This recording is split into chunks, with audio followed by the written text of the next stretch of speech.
ولم يصروا على ما فعلوا وهم يعلمون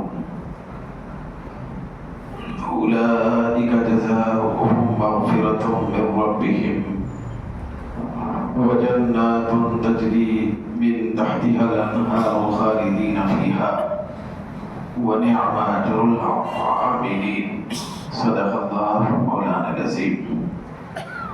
قابل قدر بزرگوں، معزز اور مکرم رفیقوں اور ساتھیوں، سورہ آل عمران کی سلسلہ وار ترتیب وار مبارک آیتوں کا خلاصہ اور اس کا نچوڑ پھر اس کی وضاحت اور تفصیلات کے سامنے رکھی جا رہی ہے۔ جو دو آیتیں آج میں آپ کے سامنے تلاوت کیا، یہ بھی سورہ آل عمران سے تعلق رکھنے والی ہیں۔ سورہ آل عمران کی آیت نمبر 135 پھر آیت نمبر 136 کے کلمات اور الفاظ ابھی پڑھے گئے، جن میں اللہ رب العزت کا ارشاد ہو رہا ہے کہ جو لوگ، وہ لوگ جو کسی گناہ کا ارتکاب کریں یا گناہ کر کے اپنے آپ پہ ظلم کریں تو اللہ کو یاد کریں اور اللہ کا ذکر کریں، پھر اپنے گناہوں کی معافی مانگیں۔ پھر آگے اللہ نے فرمایا کہ اللہ کے سوا گناہوں کو کون معاف کرتا ہے۔ پھر وہ جو بندے ہیں معافی مانگنے والے، وہ اپنے کیے ہوئے گناہوں پر اصرار نہ کریں جانتے بوجھتے ہوئے، یعنی جو گناہ ہوئے تھے دوبارہ اس گناہ کو جانتے بوجھتے نہ کریں۔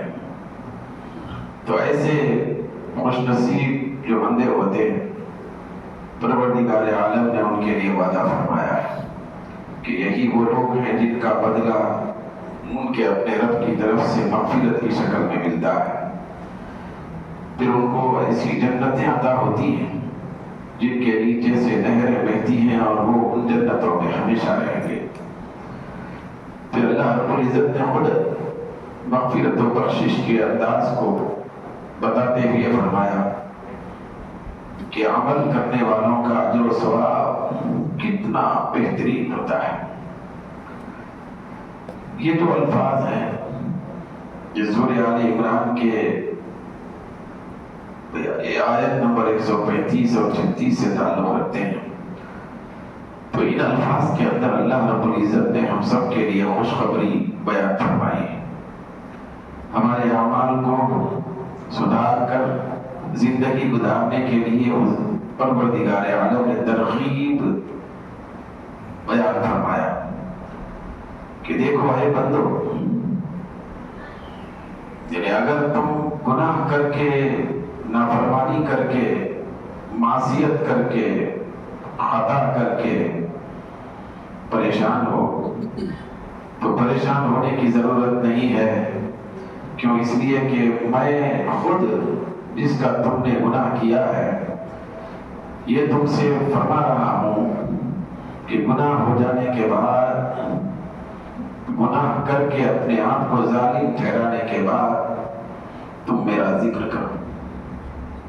جیسے ہی گناہ ہو جائے مجھے یاد کرو، میرا ذکر کیا کرو، پھر جو کچھ گناہ ہوئی ہے میرا ذکر کر کے اس کے بعد مجھ سے معافی مانگو، گناہوں کی معافی مانگو۔ پھر یاد رکھو مجھ سے زیادہ کون ہے جو گناہوں کو معاف کرے؟ صرف میں ہی تمہارے گناہوں کو معاف کرتا، تم کو بخشتا ہوں، تمہارے لیے بخشش کا سامان فراہم کرتا۔ ہاں البتہ ایک بات یاد رکھو کہ جب تم سے گناہ ہو گئے تھے پھر میری یاد بھی آ گئی، میرا ذکر بھی ہو گیا، اس کے بعد گناہوں کی معافی بھی چاہ لیے، پھر گناہوں کی معافی چاہ لینے کے بعد میں تمہارے گناہوں کو معاف کر بھی دیا، تو اس کے بعد جانتے بوجھتے پھر دوبارہ ان گناہوں میں نہیں پڑنا چاہیے۔ ہاں البتہ سہون بھول چوک کے ذریعے سے غفلت میں اگر وہ گناہ ہو رہے پھر بھی میں معاف کروں گا،